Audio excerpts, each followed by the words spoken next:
ডিম রান্না করছে। তো ডিমটা আগে ভেজে নিচ্ছে, তারপরে ডিমগুলো লাল লাল করে। আর এখানে মশলা বাটি দিতে। ডিমগুলো এখন ভাজা হয়ে গেছে, এবার ভালো করে নামায় নিতে হবে। নিতে হবে কি, নিতে নামায় নিচ্ছে।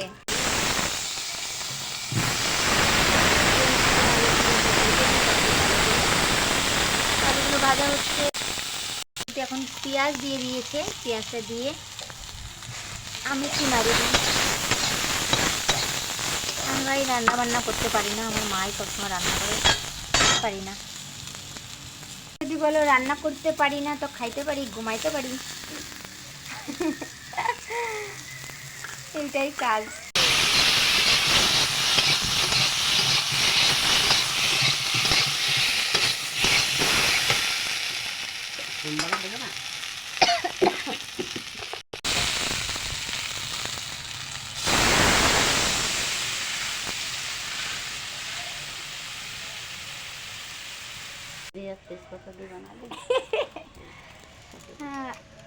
না সোমবার দাও না, তারপরেও এত কাজে আসছে।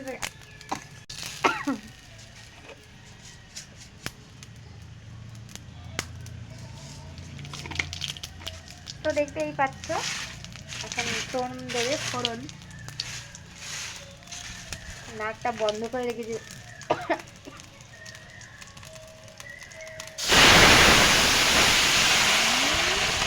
তরকারি রান্না সব গুলো হয়ে গেল। তো ফাইনালি সোমবারটা দেওয়া হয়েই গেল।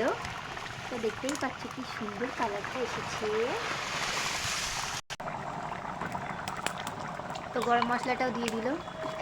এটা কিন্তু ডিমের ঝোল হচ্ছে, তার ভিতরেও কিন্তু গরম মশলা যায়, তাও মা দিল গরম মশলা। নামানো হচ্ছে।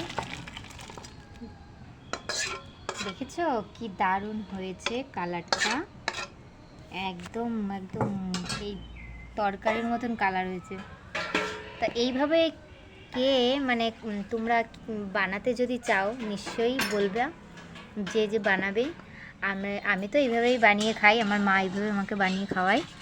তো খুবই টেস্টি হয় এইভাবে বানালে। বেশি গাঢ় ভালো লাগে না, হালকা পাতলা ঝোল হলেই ভালো লাগে। আর ঘরোয়া রান্না হালকা পাতলাই খেলেই ভালো হয়, শরীর সুস্থ থাকে। তো ডিমের ঝোল কার কার পছন্দ কমেন্টে জানাবে। আর এই ভিডিওটা তোমাদের কেমন লাগলো সেটাও জানাবে। সুস্থ থাকবে, ভালো থাকবে। দেখা হচ্ছে নেক্সট ভিডিওতে। তো টাটা।